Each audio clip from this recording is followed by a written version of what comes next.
Bonjour, je m'appelle Marc de Bézenac et je suis responsable des formations droit social et représentant du personnel pour le FEF d'Aoste.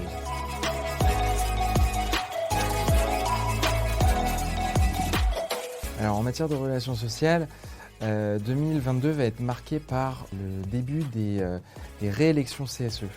En 2018, les CSE ont été mis en place, les mandats étant pour l'essentiel d'une durée de 4 ans.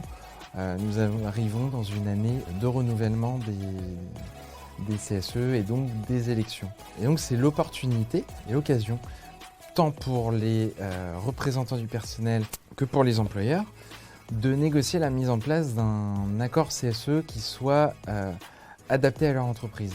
Adapté en l'occurrence à la taille de l'entreprise, à leur activité, au dialogue social qu'il y a dans l'entreprise.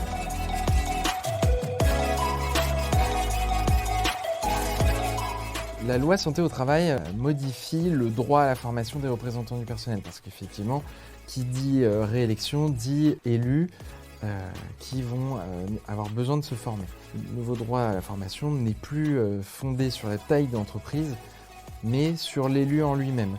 Est-ce qu'il est à son premier mandat ou alors est-ce qu'il est à son second mandat ?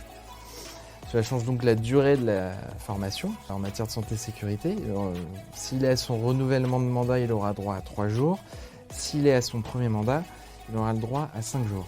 Alors comme toujours, à tout principe, il y a des exceptions. Pour les membres de la commission santé, sécurité et conditions de travail, connue sous le nom de la CSSCT, les membres ont droit à une formation de 5 jours, qu'ils soient à leur premier ou à leur second mandat. Alors, la loi santé au travail a mis l'accent sur la prévention. Cela se traduit notamment par le renforcement du document unique d'évaluation des risques, le DUER. Le DUER doit répertorier l'ensemble des risques auxquels peuvent être confrontés les salariés. Qui sera impliqué ? Il y aura le CSE, certains salariés désignés et le service de santé au travail.